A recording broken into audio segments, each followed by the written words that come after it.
So I'll just talk a little bit and then I'll turn it over to you. Just give a Sure. chance for people to hop on Okay, no problem. and just be a chance to tag some people in.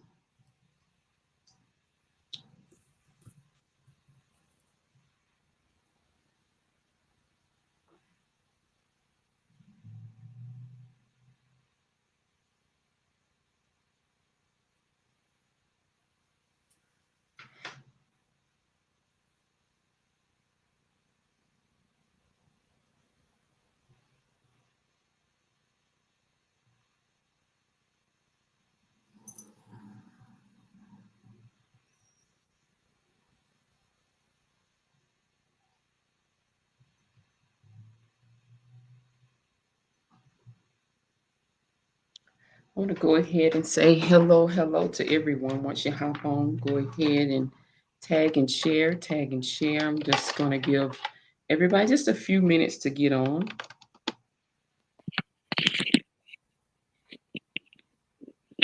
And I'm going to tag and share as well. 1 minute I'm cold, next minute I'm hot. I don't I understand. know. Gotta love it. So, hello everyone. Once you hop on, go ahead, tag and share, tag and share. We're going to continue our conversation about child abuse. For some that may not know, April is Child Abuse Awareness Month. And so we have been talking with different guests, and we have a special guest tonight. What I'm going to do is just give everybody a chance to hop on, just tag a couple people. And also, once you hop on, go ahead and make a comment and let us know that you are watching. We ask that you tag and share as well. We got an awesome guest tonight. I feel very privileged and honored to have her with us tonight. I mean, I really am. We get some. I tell you what, the Lord blessed me with some good guests. I tell you, Lord, I need some guests. He's the best person to ask. And so once you hop on, go ahead and tag and share. I'm just whoever name comes up. Excuse me, whoever names come up, I'm just tagging them. So, guys, once you hop on, go ahead and make a comment. Let us know that you are on. Let us know that you are watching. I am so excited to be. Um, hello, Antonio. Thank you for hopping on. Guys, once you hop on, go ahead, tag and share, make a comment. Let us know that you are watching tonight. We're discussing child abuse because for some who may not know, the month of April is Child Abuse Awareness Month. And when I saw that, I was like, this is Child Abuse Awareness Month. This is something that's near and dear to my heart. And I said, this is something that we will start observing every month as long as I'm alive, as long as the Lord's keep me here. And so let me just tell a little bit about the organization that I have while we're giving everybody a chance to hop on, and then we'll turn it over to our guest and let her introduce herself and tell us about herself and what she does and different things like that. So once you hop on, go ahead, tag and share, make a comment. Let us know that you're on. Let us know that you are watching. Um, about what I do, a little bit about what I do. I have a nonprofit organization, and we have been working with young girls ever since 2012. The girls that I've been working with, I started working with them when they were 8 years old, and now they're 15. And so I'm super excited about seeing them go on to adulthood and being there for them and helping them transition through these different stages of life. I've seen so many phases that they went through, and it's just been awesome. Also, we have I'm gonna put this up. People may not know what he's doing, but I have a group. It's called Restore the Breach, where we're bridging the gap between Africa and the diaspora. We're planning a trip now to Ghana. If anybody interested in that, in the group. Um, Basically, we talk about everything black in there. It's a private group, so if you want to be a part of that, you can just send me that. But we also go out and we do different things in the community. We're working on some things on that as well. And so this is good ground. If you looking for a place to make a donation, I'll put the information up on how to do that. I may have the thing going across here. Just trying to give people a chance to hop on and tune in. So, yeah, we do restore the breach, of course, and I'm truly excited about all that the Lord is doing with us and different things like that. Trying to find that little thing. There it is. That's what I was looking for. To go across with the information. If you'd like to make a donation, I had somebody say, "Renee, that's too little. I can't see that." Well, it's PayPal Land Foundation License at yahoo.com, and then you got the Cash App. It's SS $SSANDD. So if you want to make a donation to Land Foundation Life Center, you can do it those two ways. Like I said, the different things that we do, we go out in the community. I'm working on some different things where we're going to go out in the community. And this time, I'm going to try to focus on young boys that are in the community, trying to find some mentors to start mentoring, maybe some kids that may need a mentor. I know a couple of people that have reached out to me and say, "Hey, Renee, can you get my child a mentor?" So we're working on that as well. So those are the different types of things that we do here at Land Foundation License. So if y'all hear me saying single sated dating, that's because I'm getting these things mixed up. But I mean, Land Foundation Life Center. The last young lady that was on, she's like, "Miss Renee, you got your hands. You do a lot of things, aren't you?" I said, have you heard that saying? Say, when you die empty. I'm going out. I'm going to be plumb empty when I leave. Don't cry for me. Don't shed a tear. That means my journey here is done, and you better believe I'm going out with nothing left to give because I'm going to pour it and pour it and pour it and pour it as long as I'm here. And this is something, like I said, that we're talking about tonight is near and dear to my heart. So once you hop on, please go ahead and tag and share, and I'm going to turn it over to our guest tonight so she can go ahead and introduce herself and tell us a bit about what she does.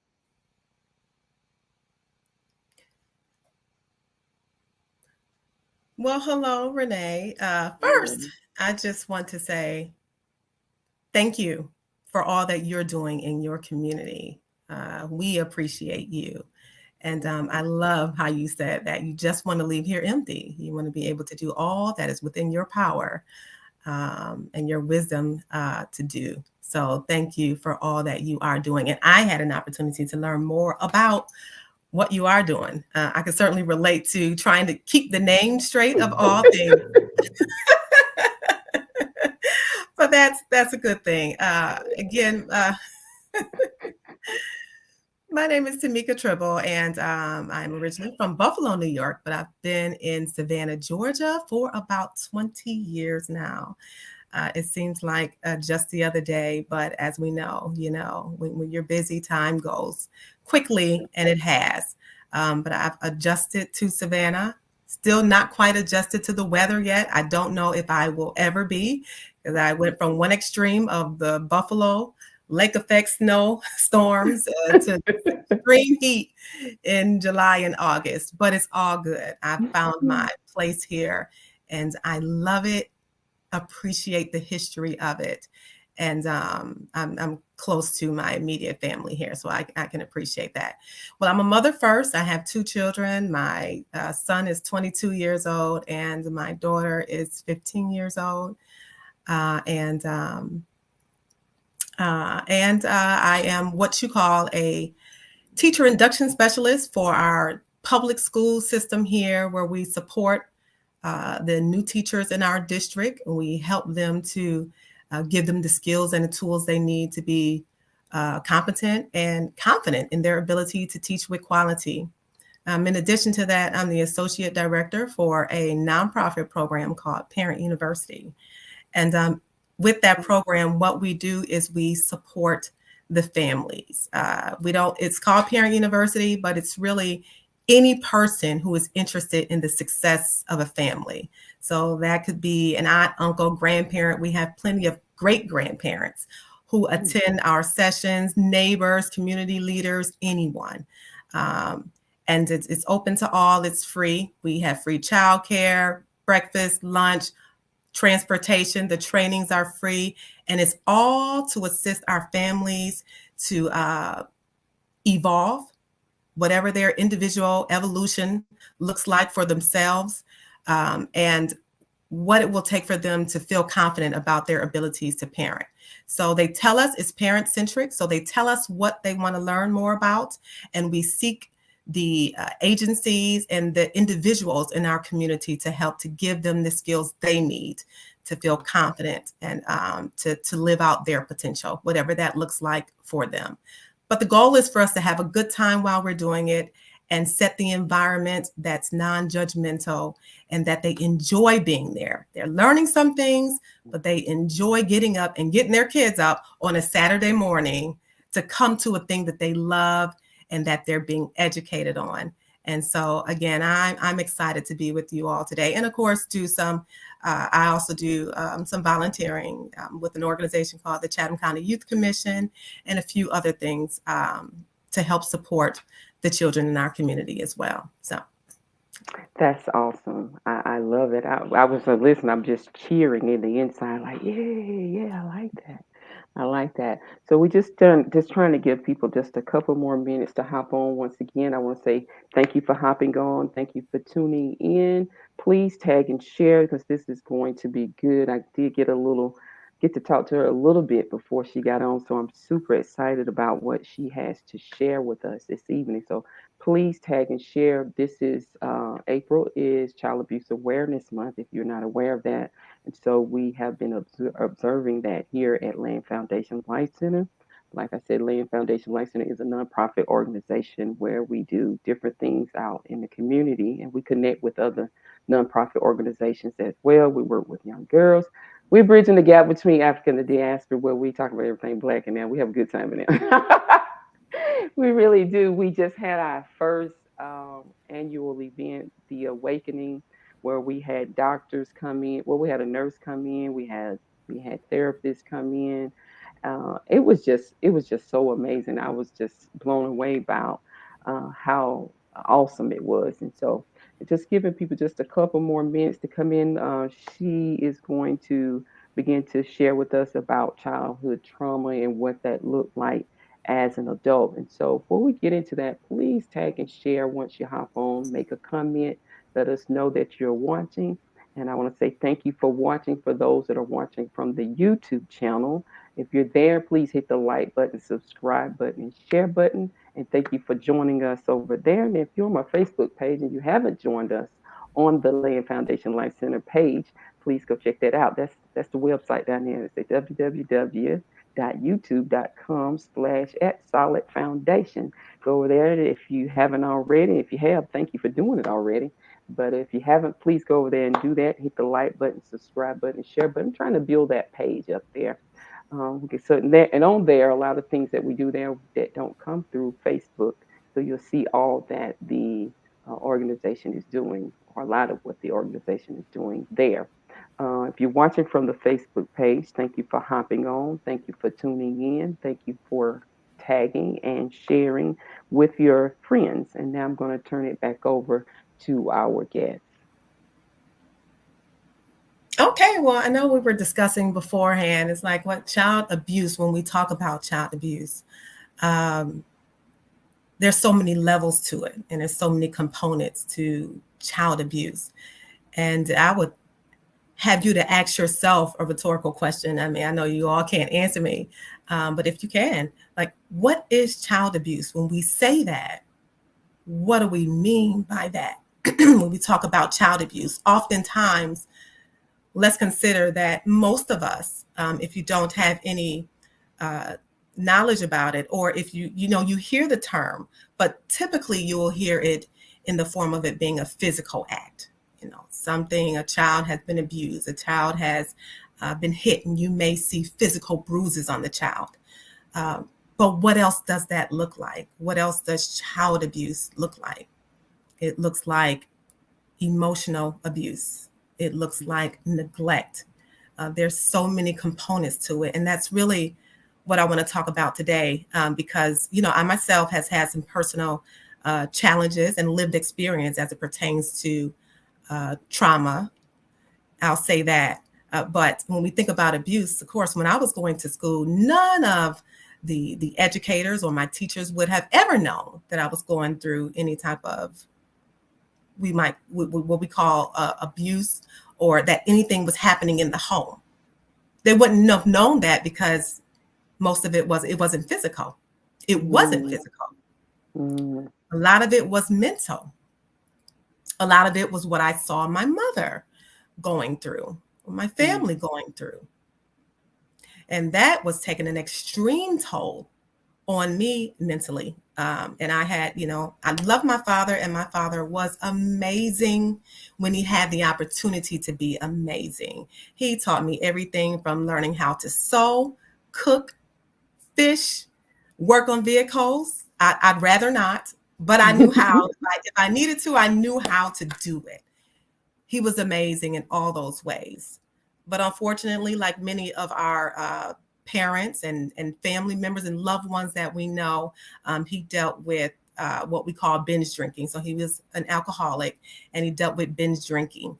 So that meant that he would have pockets of time where he was doing really well. mm, But then there was times when it was bad. So when it was good, it was good. But when it was mm. bad, it was bad. And we all had to be at the hands of my father, who had then changed at that time. So there was times where I could not go to school, and we had to stay held in the house, for days, or my mother could not go to work, um, because of what he was battling, because there was a lot of anger, and violence and tempers, at that time.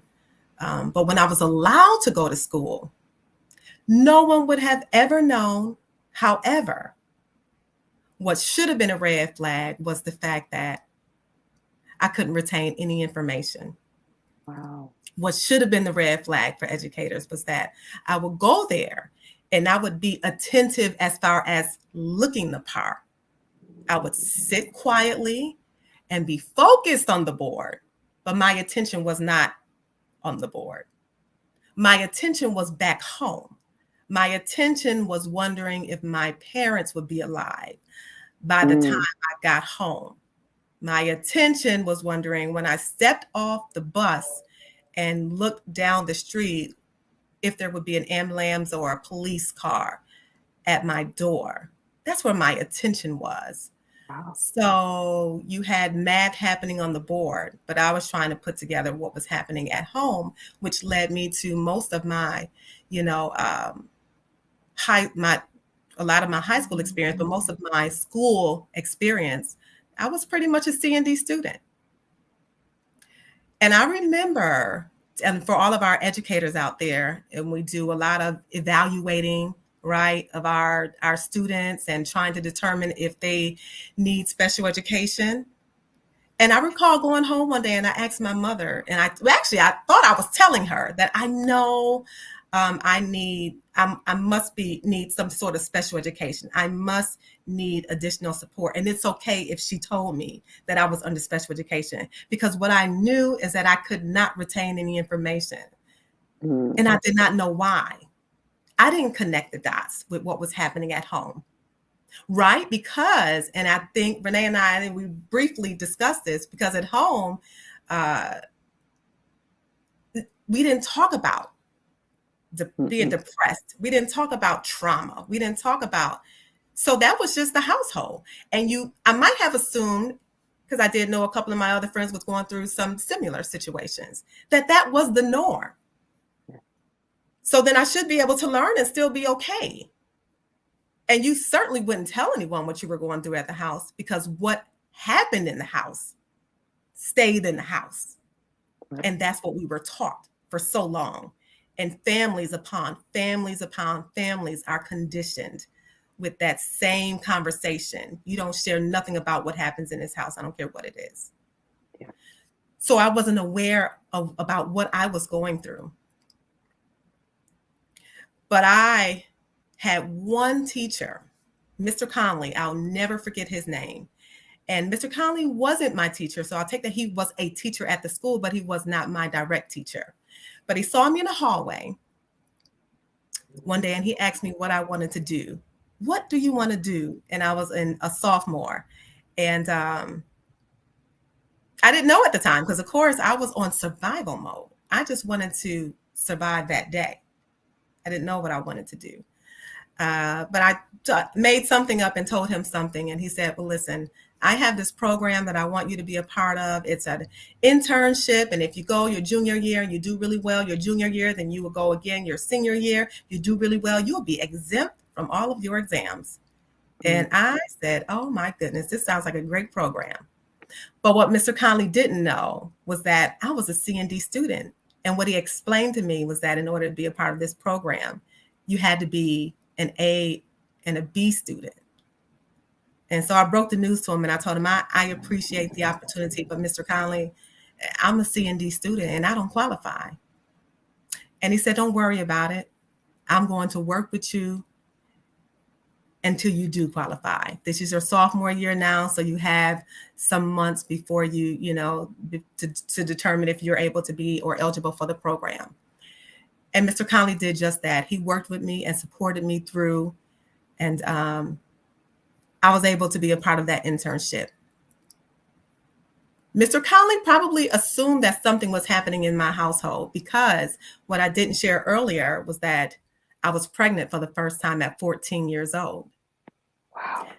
So what was happening is that I was looking for love in all the wrong places. I was looking for protection. I was looking for safety. I was looking for all of those things.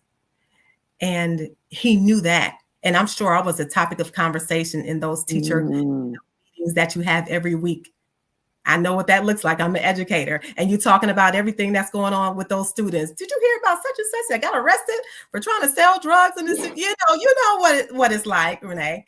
And so I'm very clear that I probably was a topic of conversation that there's this 14-year-old girl running around school and she's pregnant. But he didn't focus on that. He focused on the positive, and he asked me the question about what I wanted to do with my life. And everything he did to that point was focused on my future. And he was able to get me the grades I needed, and I graduated high school exempt from all my exams, but it was because of a Mr. Conley. Wow. And I just want us to be aware that we may have children in our lives. It's not all the time that we know that they're going through something. It's not all the time that we know that they've been abused. If you don't see the physical bruises, then you don't clearly know that, right? Right. So what is it that we can do to still support them through? What are we doing? Are we treating them with kindness? I have this acronym that I use when I do trainings, and it's called CARE, but it's not CARE with the C, it's CARE with the K. So are we treating them, one, with kindness? Are we being kind? Then are we actively listening to what they need? Actively listening. Are we actively assessing what they need? Then are we being the resource that we know we can be? Because we all have a resource, and we all have some level of expertise in something. If you think hard enough, you will find your expertise. But everyone is a resource. So, but it's not until we can be kind to a person, to a child, and then actively listen to what their needs are, not just assume that we know how to assist them and support them and help them, that we can then offer our resource to them. And then when offering that resource to them, we empower them to be the best version of themselves that they can be. So to me, that's proactive, and it's universal. It's when you treat others in that way that then you may be able to catch those who might be abused, but you don't know it. But they will lean on you for that environmental support because you show them some level of kindness that they may not have seen, that no one may have validated them in their life, that you're able to give them that. So to me, it's about being proactive with how you treat others, whether it's children or adults. Because as we know, children that have been abused turn into adults that have been abused. And then they have a lot of unpacked trauma that if they haven't received the right support or been in a household where you're told that, no, depression is not a thing with us. trauma is not a thing with us. So if we're in that type of Yeah. household, then we don't know that Mhm. there is help out there, right? How Right. can we embrace what we don't know? We don't know what we don't know. And Mhm. so we walk around with all this unpacked trauma and we don't know who to talk to about it. So Mm. oftentimes the support and their ability to embrace the support comes from our ability to treat them with the kindness and to be an active listener and a resource to empower them. That's awesome. That's awesome. That is, you hit on so much. I don't know where to go. Like that is, you're so right. I want to backtrack just a little bit. When you said childhood trauma, and I'm gonna, I know it could be for anybody, but I'm black, so I'm the only person I could talk about is a black neighborhood and a black community. Um, going, you just those type of language, that language that you're using in terms, those just not used in your home. And I know even when I was telling people I remember telling this person I was a very depressed child, and they said children can't be depressed. Hmm. And you kind of hit on that a little bit, and I was like, children can't be depressed because I was depressed. I'm trying, kind of made me mad because you gonna sit and tell me I wasn't depressed, but kind of speak on it a little bit because we think that children can't be depressed. There's so much to speak about when we talk about that. So absolutely. So we know that, and again, we know that. You and I know that. But as you mentioned, there's many out there that do not know that or don't believe that because it's generational. But absolutely, children can be depressed. We're seeing it more and more each day when you're hearing children that have died by suicide. Mm, Oftentimes, they have battled depression for many, many years, but no one knew the signs. No one knew that you should pay attention to when a child is not eating the same the way they were, when a child is giving away all of their things and they no longer feel like they want to communicate with friends, they start pushing all their loved ones away. They begin to isolate themselves. You'll see them in the room more and more often. Listen to their language, things that they're saying about themselves that they no longer like or no longer appreciate about themselves, or all or most of their conversation is negative, is driven by negativity. Those are major signs of depression that we see in our children. And we're caught early on that there's support for them. There's their ability to have therapy. It's the ability for them to learn coping skills and to have the language to say, I'm not feeling well today. Because even let's just dive into knowing the conversation. Many of us, I just went to a training and they were talking about, and it's called community resilience. It's community resilience model, and you'll hear it called CRIM. But we were talking about many of us don't know beyond the few feelings that we feel. You will hear what? Happy, mhm, sad, mhm, and angry, right? Those are the kind of the main three that we'll hear often. I know for myself, I grew up with those three, but there's a lot more. I am feeling tired. mm, You know, I am feeling excited. You know, um, so I mean, I can go through. There's so many mhm, um, as you talking about the feelings, but that's just an example of what is the conversation that we're having? What is the vocabulary that they even know to use when they're talking about their feelings of depression? If they don't know anything about depression, then they don't know that there's vocabulary that come along with that. And if you can share that in the right way, then maybe people know when enough is enough. Okay, you've given enough, because oftentimes when we don't, just in general, when we don't have vocabulary for something, it becomes physical, right? A lot of mhm. times we fight. Oh yes, A lot of times yes, whoopings happen yeah, because we, even as adults, we never learn the conversations to have, you know mm, um to say, no, that's not what we're going to do. This is how we react. When this happens, then this happens, or understanding consequences, things of that nature, but just knowing the vocabulary. So that to me would be the first steps to understanding what depression looks like. And Mm. then to be able to help support ourselves first, because it's very difficult for us to be a support for anyone else if we can't be that for ourselves, and if we can't be whole and we can't be regulated ourselves first, right? So understanding what that looks like to me would be first. That's so good. I love that. So let's back it up a little bit. Now, I want to hit on something that you shared that is so important, and this is something that I look for too when I'm dealing with children. You were saying how you was in school, but you wasn't paying attention. That was me too, because you Mm. had too much chaos going on at home already. Can you kind of backtrack a little bit on that? What are some of the things if you're working with for a grandparent? Let's bring it down. If it's a grandparent or if it's an aunt or somebody, how can they get involved if they and what should they be looking for?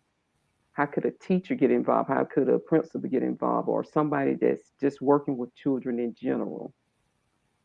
Yeah, thank you for that. That's a good question. As it pertains to our teachers, it's looking at the other signs, like I was mentioning before, because we do a lot of evaluations with our with our students. And I know in Chatham County, we have what's called the response to intervention. And in response to intervention, you go through a process of determining if a student is in need, if they're getting the quality education they need with just the basic universal quality teaching, or is there some other things that's happening to help that's providing an adverse ability for them to gain access to education.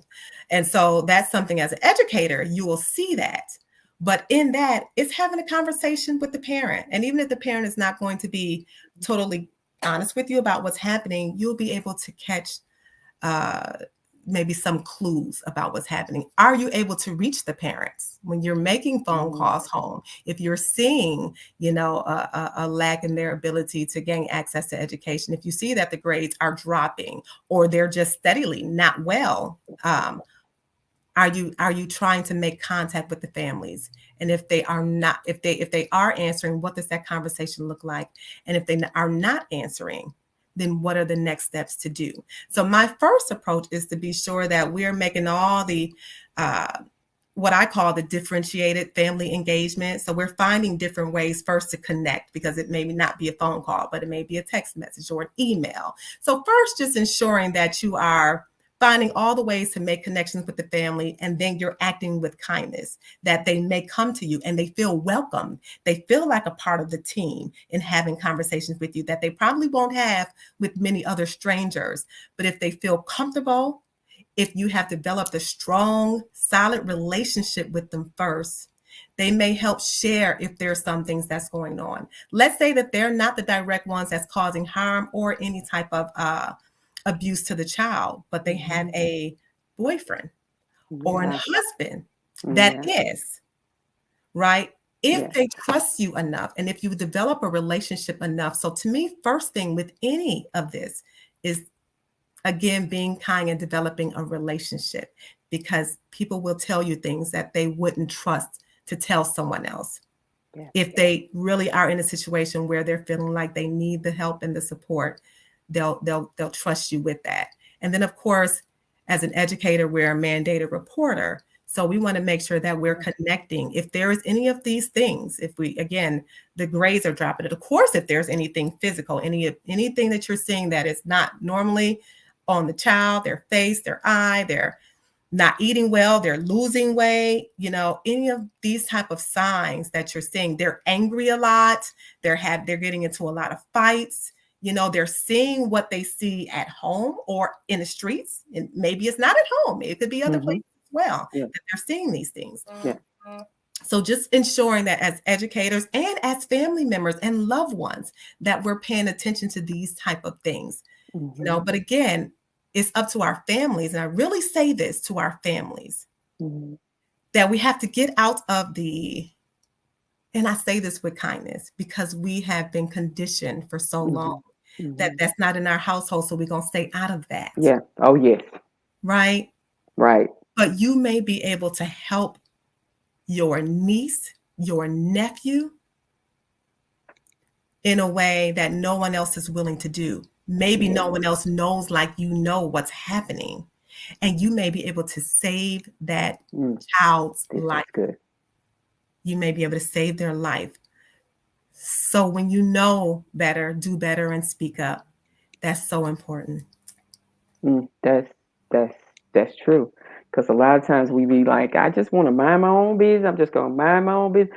I can't, for the life, I can't do it. If it's involving a child, I cannot just mind my own business when it's involving a child. I can't do it. Yes, Renee. And just like, here's the thing again, these children become adults. Yeah. And these are adults that we're asking to be productive citizens, right? Right.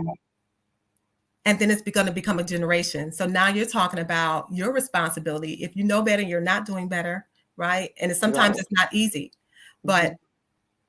that's our responsibility as a Yeah. community now Mhm. because it's going to be generational. So if we Yeah. don't catch it with our babies, then they're going to do the same thing with their families. Not Mhm. 100%. Sometimes, they get the support somewhere, but right, it has to come from somewhere. They've Yeah. gotten someone intervened Yeah. somewhere Yeah. and was able to help support them and to see another way, Yeah. right? And that's the great thing about neuroplasticity. So I'm not going to get too much into the brain of it all, but neuroplasticity gives us the ability to learn different. We can Mm. develop new neurons. New Mhm. neurons can form. So let's say we've been dealing with trauma for so long, so long, Mhm. so long. That's what you know. So you act in that way. You have your flight or fight that's happening, right? And sometimes you get stuck in zones, and it's called a high zone and there's a low zone when you talk Mhm. about resilience. But the middle would be the okay zone. That's the Mhm. zone that I've been able to get regulated again. Mhm. Because when we're in our trauma, we're deregulated, Oh, which means wow. that that's causing our inability to learn. And Mhm. that was my issue. When we talk about Oh, wow. what we call Maslow's hierarchy of needs, the theorist who talked about your needs of safety have to be met first. And that was what I did not know when I thought I would need a special education when I was in school. It Mhm. was just the fact that my needs of safety weren't met.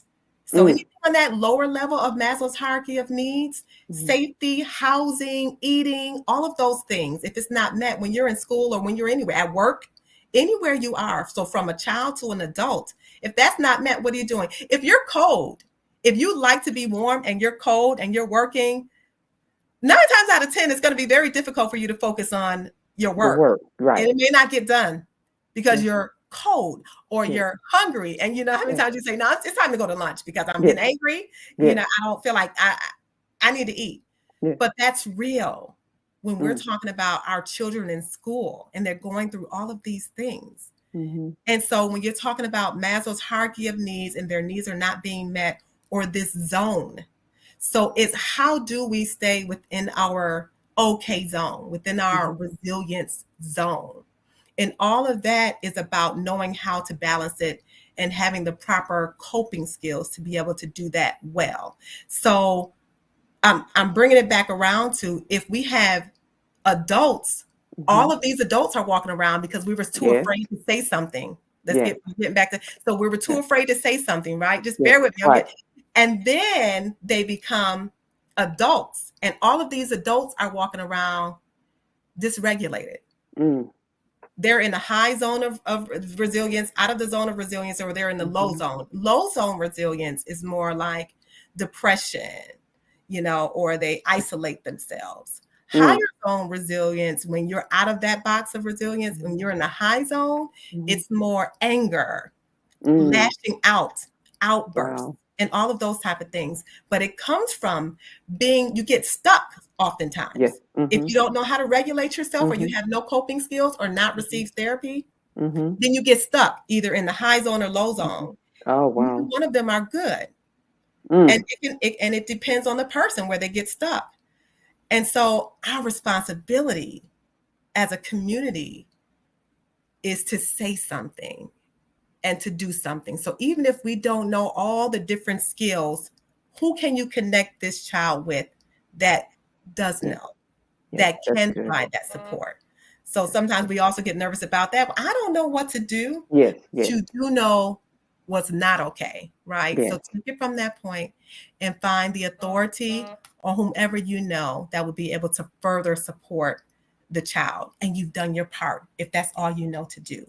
So it's acting with them within our realm of ability to influence, and that's what we can do. And that's what I say to the educators, family, loved ones, anyone.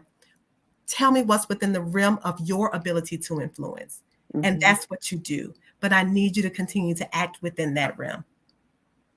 Wow, that's good.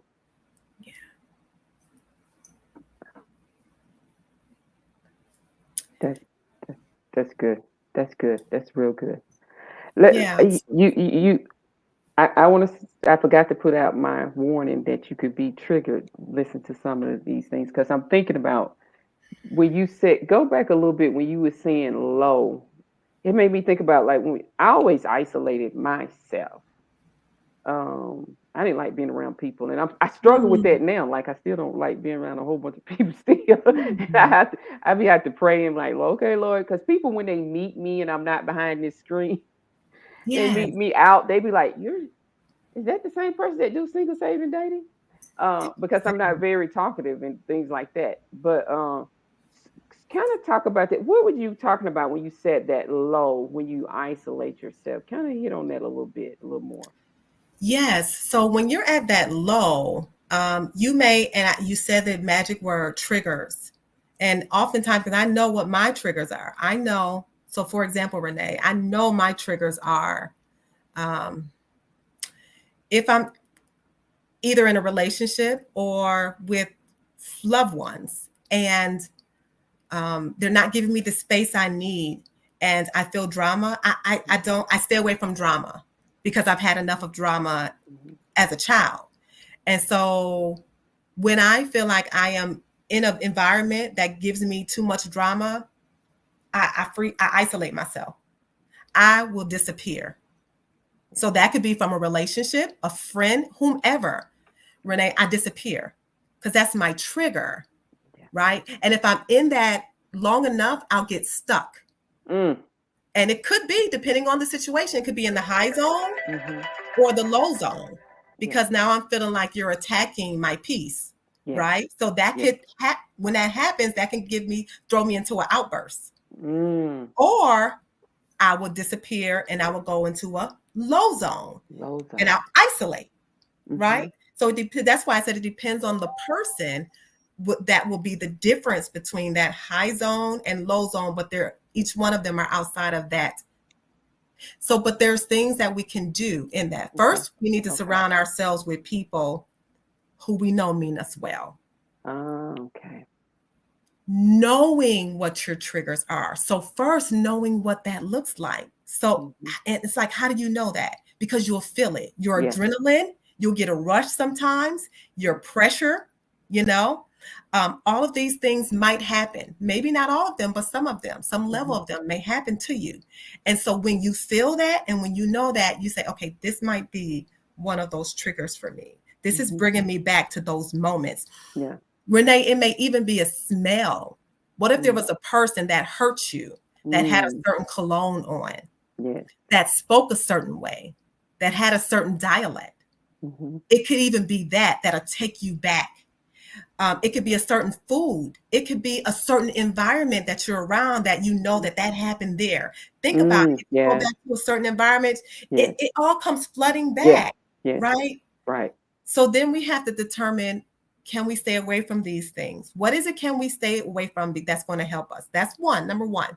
Mhm. And if I can't, what are some things I could sense in my body? So there's in the CREM training that I did, there's certain sensors you call tracking. Tracking is one of them. And Mhm. tracking means that I'm tracking how I feel in my body. Mm. So just what I'm talking about. So when you get in those environments and your heart start racing, you're like, okay, I feel that. You have to recognize that though for Mhm. what it is. It's even your pupils dilate. Of course, you can't see that, but these are changes that will happen within you. Mhm. Recognizing the sensations that you're feeling when you are being triggered. Mm. That's Okay. number one. Okay. That's the first thing. The second thing is using your resources. So what helps me? So when I'm triggered, what can I do? Is there a certain, because I know I do this sometimes, a lot of times, and that helps Mhm. to soothe me. Mhm. Um, what type of resources are you using internally, and what type of resources are you using externally? So how are you helping to naturally? I had to to naturally soothe yourself, Mhm. because that can easily spin off to drugs, right? Because that's Yes, usually that's true. what others Yeah. will do, because they Yeah. feel like that is the only way that they can soothe themselves. Mhm. But there's other things. What causes you happiness? Start Mhm. to think positive thoughts. What are those feelings that make me feel happy? You know, who are the people that make me feel happy? You know, so it's some of those things that helps us. So really it's about tracking, understanding, knowing your resources internally and externally. That is your environmental support. Who helps to support you? Who are going to Mhm. be the ones that's going to get you through this and support you through this? And there's even a level of grounding. Sometimes you get so, and this is important. And this is when you're really in a trigger moment, in a trauma Mhm. moment, where you can Mhm. actually ground yourself, like Mhm. even feeling your feet on the ground, like really tapping your toes to say, okay, I feel my feet on the ground right now. Mhm. I'm here. It's about bringing you back to current, to now, not in the past. Okay. It's touching on something. People even ground themselves by leaning on the wall, Mm. leaning on the wall or back on the wall. You know, those type of things are grounding. So that's another coping mechanism that people do to help to regulate themselves again. Um, Certain gestures that you do. I know I talked about that with your hand, just certain gestures that you Mhm. might do that is soothing to you. Or some people may cross their arms I and cross my arms. see, Cause and see, people may take I could tell when you start hitting the stuff, I automatically just cross my arms. Mhm. that's a protective. You're protecting yourself. You're being compassionate to yourself. That, so people do that sometimes, and a lot of people will take that as a negative, like she's being closed off, or she's shut off, or she's being negative. Not all the time. We have no idea what that looks like, because it means certain things to certain people. Now, that could be, like I said, not all the time. You know, sometimes that could mean that, but many times that is us showing ourselves compassion Yeah. and love and support, and giving ourselves that. So yeah, so just a couple of things. Even I know I had one where somebody would hold a rock in Mhm. their, so whenever they were feeling some sort of stress or anxiety, they would put their hands in their pockets and just feel the corners of the rock, or the smoothness, the surface of the rock, and that brings them back to reality. It regulates them. So it's finding what type of things may help to regulate you and bring you back, and try to stay away from those things that you know, when you figure it out and when you track yourself, trying to stay away from those things that you know give you those triggers. Wow.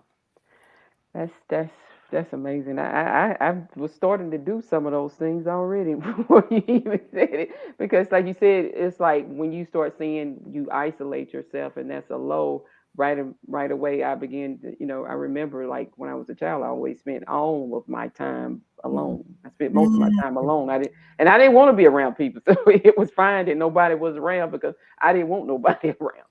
And mm, so mhm. that's I didn't know that was a low. Can you go back now and talk a little bit about the high? Because I think when I'm thinking about when you was talking about a high, I know some people that now can kind of understand some people that are around me, because they operate on the high end. Like when Mm. they want to control everything, they get angry real quick, they get angry real fast, and they will lash out real quick. And so, Yes, so yes. what kind of tell us about the high end now? We talked about the low end. Can we talk a little bit about the high? And can they do the same things if they feel themselves going in? Can they have like a rock and maybe folded arms and different Absolutely. things too? Yes, good question. Absolutely. They can do all the same things that someone in the low can do to help regulate themselves. And it even comes down to some of the basics, drinking water, just some of those things that help. Sit down or lay down. Something you will hear that, but we Mhm. often don't do that because we'll keep Mhm. running. We'll keep doing Yeah. whatever we're doing and Yeah. expect it to just to go away or just to be Yeah. okay. And it's Yeah. not going to be okay. It won't. So yes, in the high, you will see a lot of people in the high have anger, lash Yes. outs. Oh yeah. Now, and I love the Yes, book. you do. And for those who are listening, if you haven't, What Happened to Me? What And that is happened a to you? book by Oprah Winfrey, and Dr. Perry is his name. And the book is called What Happened to Me, and it talks about what happened to us in our lives Mm-hmm. through trauma, and how some of the things that I just talked about, the dysregulation and regulating yourself, Mm-hmm. and all of the negative deposits, the brain deposits. It's like a file cabinet in our brain, and we get so Mm-hmm. many negative deposits that we act Mm-hmm. off that. But when I was Mm-hmm. talking about the neuroplasticity, if you get more of the positive, so if you connect yourself with positivity and positive people, then you Mm. regulate yourself. So you're Mm. balancing out all the negative deposits that you've had all that Mm. with positive. So just think about children who go to school or go to families' houses and they already had all this negative, and Mm-hmm. no one is helping to build on the positive, Mm. to balance out the negative that gives you Yeah. that regulation, right? Because many of us go through some Yes. things, but what helps some of us to stay regulated is the fact that they also have some of the positive happening too, Mm-hmm. that's able to. So the book talks a lot about that. And when we see a lot of people who's going through this in this high zone, Mm-hmm. it's not about what are they crazy? What's going on with them? Yeah. Yeah. That's What what you think. happened to them? What Yeah. happened to them? What happened to them? So Okay. you even be compassionate enough to say that to yourself. What happened to me? Why am I going through this? Be okay with asking yourself that. You owe that to yourself, right? Mm-hmm. And then to get the support and the help you need to do that. Mm-hmm. So they can use all the same things, but you see, unfortunately, a lot of our babies who had trauma growing up, who was Mm-hmm. abused growing up, Mm-hmm. they're in jail now, Yep. or they've killed someone now, Yep. because the minute someone enters their space Mm-hmm. Yep. and they feel violated, Yes. or they ran to the wrong crowd who they thought was giving them some Yes. fake level Mm-hmm. of positivity, but then now Mm-hmm. they're in gangs and things of Mm-hmm. that nature. Yes. That's what you will see a lot of times, but no Yes. one intervened to Mm. tell them that there's another way, Mm. that yes, that you can be depressed, that yes, you can possibly have gone through trauma. It's the validation that sometimes we all seek. We just want Mm-hmm. someone to say oftentimes that, okay, I validate what you've gone through. Yeah. I Yeah. hear you when you're telling me that. Yeah. We don't always have to agree with it to say, Yeah. I hear you. Yes. And what can I do? Or if I can't do it, I'm going to help find someone who can. Okay. Yeah. And that's that part. Mm. Oh boy, this is so good. I feel so happy over here because I'm thinking about when you were saying positive. It every time I'm going to start putting up a warning thing when I do this because it triggers. I'm getting triggered myself when I do it. I feel myself getting triggered. Because I remember I shared last Saturday that I was called stupid so much. You're just so stupid. You're so Mm. dumb. You so I went to school, and back in the day, you could take a test and see I had a late birthday, so I was gonna be starting late, but my sister was trying to see if I could start on time. So I had to ask some questions, but I was afraid to speak. I was told Mm. children was to be seen and not heard. So Yes. why do you, and then you take me in here, I can't talk. I sit there and I really have had to really, really work on finding my voice. That's been Mm. a huge challenge for me. Um, because I always, and I still struggle with, I try to slide into places and I try to slide out of places. I don't want to bring attention to myself. I don't want to cause attention to myself. And people say, "Oh, you're just so extremely shy." No, I'm dealing with something. Okay, I Yes. want to slide in because it felt like I don't want to get noticed because when you get noticed, you get beat. So I want to be Mm. invisible I want to be invisible, instead of getting noticed. But it goes back to, like you were saying, that positivity can go back to that a little bit, because my niece talks about this all the time too, about being positive. She don't want no negative stuff around her. Um, Speak on that a little bit, because that's speaking to me for some reason. I would like to hear a little more about that, because how do you find it when everybody around you is negative? I mean, if everybody calling you stupid, if everybody calling you dumb, if everybody calling you crazy, even though you're not crazy.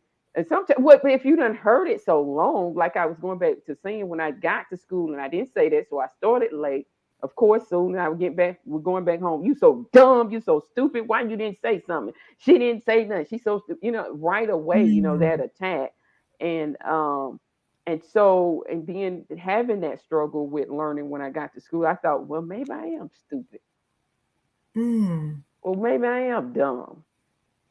And I want to go back to what you're talking about tonight, how that affects you as an adult.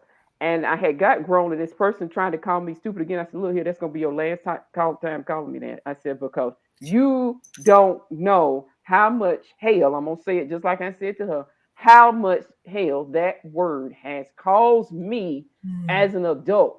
And I'm not gonna let you say that to me again. I'm telling you right now, you ain't saying that to me no more. I said, because I'm struggling, and I've had to struggle trying to get out from under being stupid. mm. Yes, and that was a trigger. That was a trigger for you, and it sent you in the high zone. It Yeah, sent you up, right? it And should. that's And I exactly. normally don't go up, but I just went straight up. It's a trigger. It was a trigger, a clear trigger for you. And that is the part about. So here's the thing about positivity. Sometimes it's internal. Sometimes you try to be that positive person. But what if you don't have enough in you? And that is where your environmental support, and that's the part that I'm saying is up to us as the support system to be able to bring in the positive to some who hadn't seen enough of it, right? Because in my own so for myself, for example, when I got out of that situation and I graduated, my mother ran away here to Savannah, and I stayed in Buffalo because from that internship that Mr. Conley was able to get for me, able to support me to be eligible for, I was hired full time at a bank in Buffalo. And so when I was there, I was still struggling, of course. I didn't have all the tools, but I was trying so hard to be the positive that I wanted. So I was being the positive to attract the positive to me. And I Hmm. remember coming in the morning, and we had all those cubicles, and I was saying I was young. I just graduated high school, so I was 18 years old. At the bank with all these older people who have already they have gone through their own stuff. Yeah. And I would say, good morning, good morning. I always would say, I still do that to this day. I know the kids are like, oh my gosh. Even the dog is like, oh, it's too early for that. But I need that because, right, I'm trying to draw in the energy I need as well. So if I draw it in, I'm getting that energy. And if I give it out, hopefully they're getting that in return to give to someone else. That's my goal. Hmm. And so I would always say that in the morning, good morning, good morning. And there was one lady, I don't want to say her name, but I love her though. But she used to always say, Tamika, it's too early for that. You come back at 12 o'clock and say, oh, good morning and all that sunshine and all that. You're doing too much. I can laugh about it now, but it was funny. And I would play with her still. Sometimes I'd peek around the cubicle and be like, good morning. She didn't hear me and maybe it wasn't loud enough. But she would not have, of course, approached it like that. 9 times out of 10, if she'd known what I'd gone through and Hmm. that I was just trying to get the energy that I needed to go about my day, to start feeling well, Hmm. because my father was still home. He was still in Buffalo and he was going through a lot. He was still, and I, as the child, I took on things like I was his parent and I was trying to help to get him on the right track and all of these things. And so I was still dealing with so much. Um, but that good morning attracted the positive people to me. So I was connected more to those positive individuals in my work environment than the negative. They would stay away. Like, the one, she would stay away. I might come find her sometime. I thought it was a little funny. But I might find her from time to time, but she kind of stayed away. Mm-hmm. But I drew myself to those who were positive, who became, and still to this day that I'm connected with, and became a part of my support system and my environmental support. Mm-hmm. So it is trying to surround yourself with those negative individuals that you guys are going to feed that energy back to each other, so that when you're having some negative deposits, that you can balance that out to keep yourself regulated. Mm-hmm. So again, to those who can't do that yet and don't know to do that, hopefully there's those in their environment that can help to give them, so that they know now, to Mm-hmm. help to give them what they need in the positive realm. That's good. That's good. But I do always tell my kids, good morning, good morning. When I'm around kids now, I guess that's the reason why I love being around kids, because they give you as much as you give them, they give you.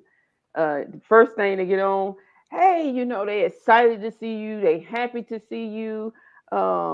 And we just joke around and play. I mean, I just love kids, man. Me I love too, the Renee. energy, I love the strength. I mean, they keep me alive, they keep me young, they keep me going. It just I love being around kids. And So uh Renee, you just showed me what one of your coping skills was. That's a coping skill.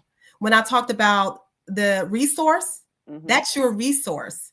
That even you talking about it, you see how you light up when you talk about it? That's that's helping to regulate. That mm, regulates you. So all of those triggers we just had, you're mhm, like, you was either high or low with those triggers. But mhm. when you start talking about children and your love, what happens? It kind of Ah. it kind of balances out. So that was the part about speaking. What are some things you love? Thinking about what things you love, talking about what things you love. It's Mhm, a regulator, it's a resource, it's an internal resource that's helping to regulate you. For the same reason, Renee, is why I love kids and why I remain around them. And I want to help teachers to do, which is the reason why I'm an teacher induction specialist, help mhm. teachers to do what Mr. Conley did for me. It's Wow. full circle for me. So Mhm. now I was able to go to college and Wow. understood that I can be an A student all throughout college. But when I was a That's C&D student in high school, but then I wow. realized it was because I was dysregulated that I couldn't do Wow. it. That's But when I that's got out of that amazing. environment, Yeah. then I was able to do Mm. what I needed to do and knew that I can learn. I could learn. Mhm. And that's real. So you just found that's a coping. That is Mm. a coping skill for you that you found, and that is your internal resource. That when you talk about children and when you work with children, they give you the joy and they regulate you. And believe it or Wow. not, in the same way, you're transferring that energy over to them. So think about it, because I know I've been to a lot. So what I do is I go into the classroom and I observe teachers and give Mhm. them strategies and support. Mhm. And if a teacher is uptight, stressed out, filled with Mhm. anxiety and angry, The kids know it. the kids oftentimes Yeah. are filled with anxiety, Mhm. stressed out, and angry. Mhm. Mhm. What type of energy are you transferring? Mhm. So you're being regulated, Renee, by the positivity that you're getting from the children, but you're also regulating them by the Mm. positive energy that you're giving them. It's a win-win. Wow. Oh, that's good. Thank you so much. I didn't even know that. I was like, Lord, why I like to be around kids like that? And everybody was like, how many times my kids hated about me? They be like, when you gonna leave other people kids alone? When you gonna quit running around messing with other people kids? I said, the day they put me in the ground, that's the day I'm gonna stop. That reason I am alive. Oh, that's So I didn't good. know That's that. I didn't good, know that. Renee. That's good. I thank you for helping me realize that. And I'm thinking about a situation too. I know there was a young lady that had just came and started. I started working with her, and she wore black all the time. She was depressed. She was all this, and I told her the first day. I said, around here, you're gonna be around me. We have a good time right here. We ain't sad around here. We ain't depressed around here. I said, so we happy people around here. And she was like, I ain't gonna be. It's a high school student. I ain't gonna be, just like trying to resist. But you Mhm. ought to see her now. She said, see, miss, I went and got some different clothes. I see. I I do love got some different clothes. I don't have to wear black all the time. I can wear some colors. I think to myself, praise the Lord, praise the Lord. I love that. I And she love that. came back and she told me, she said, I don't have to go see my therapist anymore because they said that I'm doing real good now. I'm stabilizing. I'm like, Lord, do I have something to do with that? I mean, so I'm it's just, sure you it's did. amazing. It's amazing. I love it. I love it. I thank you for helping clear that up for me. Y'all, when I'm going through this, y'all, I have no idea that I'm going to have these triggers when I sit down and start talking to these people, but I start getting triggered and old memories and things start coming up. But thank you. You have helped me out a lot tonight. Thank you so much. Thank you for helping me realize that that is a positive for me. You're right. Yeah. Yeah, I saw it. Thank I you. see it. I Thank you hear so it. I much. feel it. I Yeah. feel it. You were lifting me up when you talked about it. Thank you so much. That I feel good. I feel like I done been through a therapy session.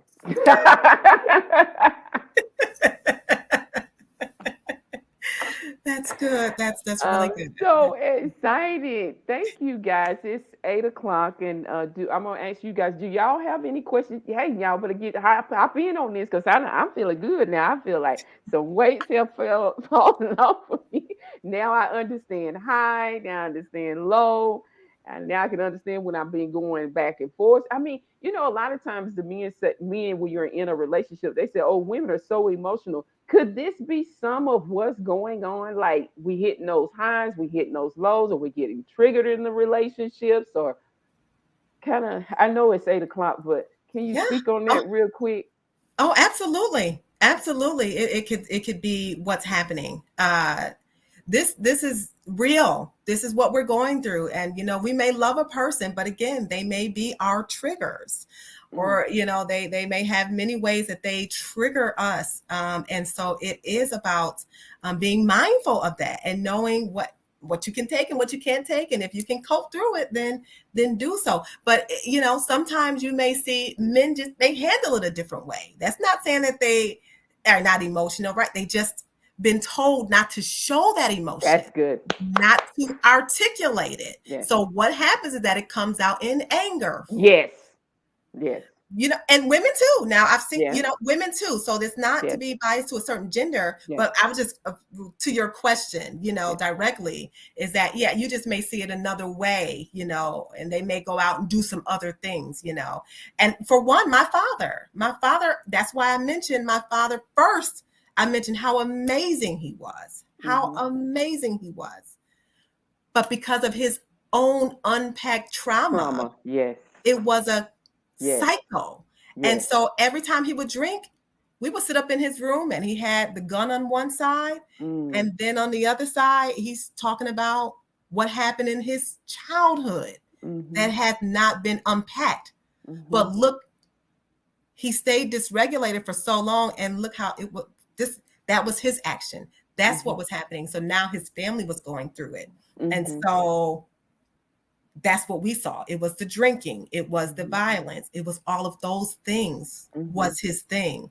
So sometimes in different people in general, you will see it come out in different ways, which is the reason why it's important to recognize Mm-hmm. the high zones and Mm-hmm. the low zones. Mm-hmm. And sometimes that you may teeter Mm. between both. Yeah. So yes, that's definitely the case that you'll see differences in what that might look like. But I've heard that, Mm-hmm.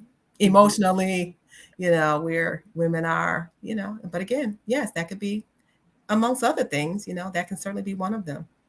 Wow, this has been good. I've enjoyed this. I don't know about anybody else.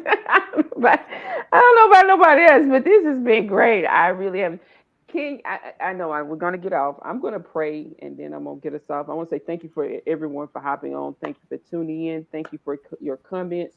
Do you have any questions before we close?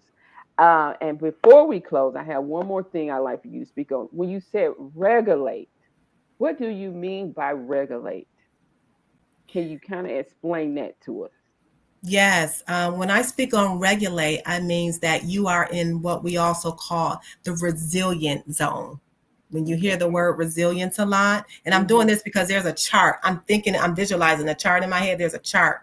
Um, and there's a resilience zone. So let's say that resilience is in the middle. And then Mhm. you have the high zone and then you have the low zone. Mhm. The resilience zone is also called the okay zone.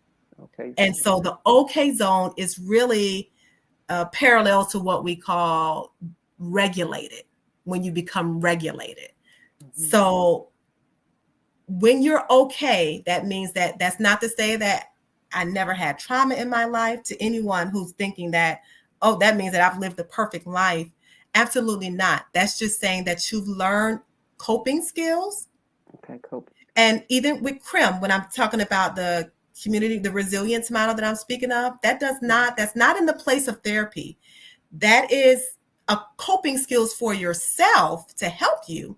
But if Mhm. you need therapy, let's say you've gone through a lot of these coping skills and it's still not helping, you're trying to ground yourself, you've tracked when your senses are, when you're feeling a certain kind of way about Mhm. something, and then you're trying everything to use your internal and external resources, which will Mhm. be people in your environment, and staying away from those triggers and keeping and remaining with the positive people or in positive environments. When you've done all of those things and you still feel like you're not doing well, that means you're not regulated and you're not okay. I would advise that you seek further support from a therapist, an expert in that area that can help guide you. So when we talk about being regulated, we're talking about being resilient, that you're able to Good. bounce back from any type of trauma, any type of abuse, any of those things. Okay. But again, when you're not feeling okay, and you again, you may feel yourself not feeling okay, whether you're Mhm. depressed or you're continually getting outbursts. And when you see these outbursts in certain children, things of that nature, they're probably dysregulated Mhm. and they need additional support and to learn some of their own coping skills. So yes. Thank you. This has been so good. This has been good. And I want to just add this because all I can speak on is a black community because I'm black. But I know it transitions through, it don't really have anything to do with race because trauma is trauma. Mm. But I want to say, a lot of times in the black community, I'm saying this because you were saying, if you done tried all these things that I've given you tonight and you're not regulated, and you can correct me if I'm hearing you wrong, then seek some therapy. And I'm trying really hard. I'm going after that negative stigma that we have in the black community about going to get help, about getting therapy, about seeking therapy. Because a lot of times they say, "What you going to see a therapist for? You crazy? You nuts? What's wrong with you? You stupid? You dumb?" You know, it's this negative thing when you're saying, "I'm going to see a therapist" or "I'm going to get some therapy." Well, you're just not believing in God enough. You need to just pray enough. You need to have your faith. Well, let us just lay hands on you. I want to say you can pray because I'm gonna pray when I get out, and you can have people lay hands on you, and you can still go see a therapist. And you can still go get you some therapy. Uh, if you sitting here tonight and you felt some of those things like my sister was at, I know I did, going on in your body, seek some help you know seek some help. Don't continue. We don't have to. She said something about this too, about being stuck. We don't have to continue to be stuck in these situations. That's the reason why I can do all the single saving datings I want to, but if we won't get unstuck, you know what I'm saying, if you're not willing to do the work to get unstuck, because when she said this we kind of skimmed over it, but it is true. I stayed stuck till I was 27 years old. And that's when I found the Lord, and I began to that all that stuff that I had been carrying around for 27 years began to just unravel. And I didn't know where to go. And I was in church and they kept saying, "Oh, girl, you messed up, girl. I don't know who messed you up, but you really messed up. They really did a number on you." And that's all I was getting. Well, that ain't helping me. You know what I'm saying? And so it's a real thing about being stuck. So, guys, if you need to seek some therapy, I mean, hit me up after this. I know some good therapists that I can put you in contact with. I do relationship consultations, but I am not a therapist. I tell people too, when they start dealing with that childhood trauma, I be like, okay, let me hook you up with somebody else because we just talking about relationships over here. We just talking about dating here. I can't go deep now. You want something deep? I'm like, that's where I end at. And so please seek the help that you need. If you didn't get anything after tonight, if she was talking and you were feeling some, if you need to work further, please get the help that you need. We don't have to remain stuck. And Renee, if I can say one last thing, Yes, there please is an do. app. Like they always say, there's an app for that. There is an app called iChillapp.com. I is a lowercase I and then chill, CHILL, app.com.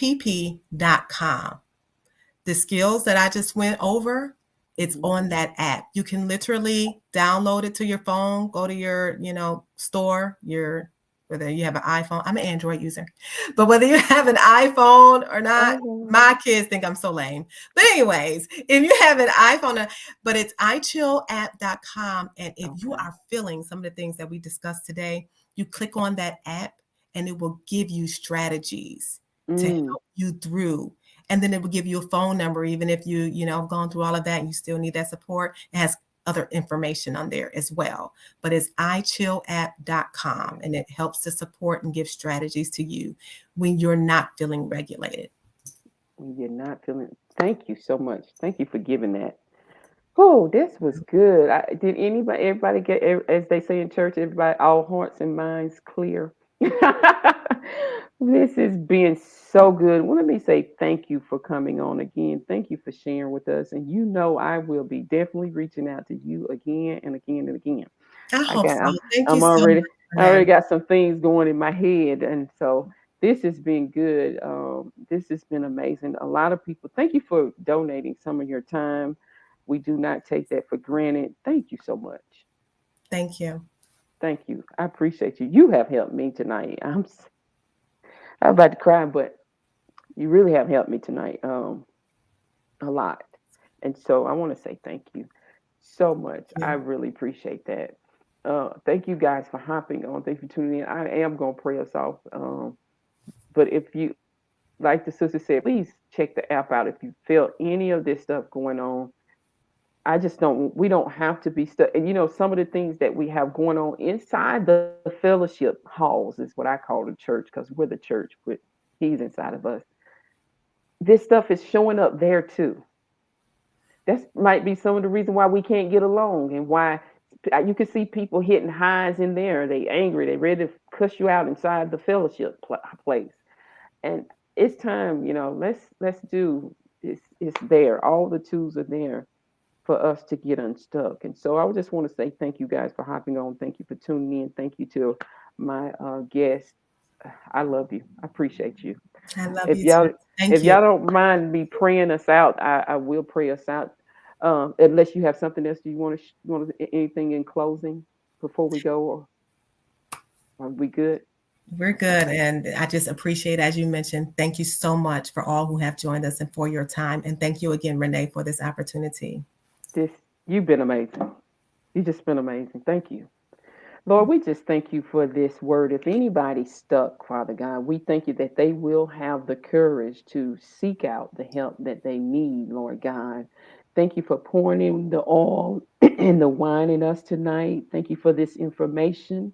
I pray that we would take this information and we will begin to use it, and it's transforming our lives. And as my sister said so strong tonight, and I really get that in my spirit, that it's transforming our children lives, our grandchildren lives. If we get unstuck, hallelujah.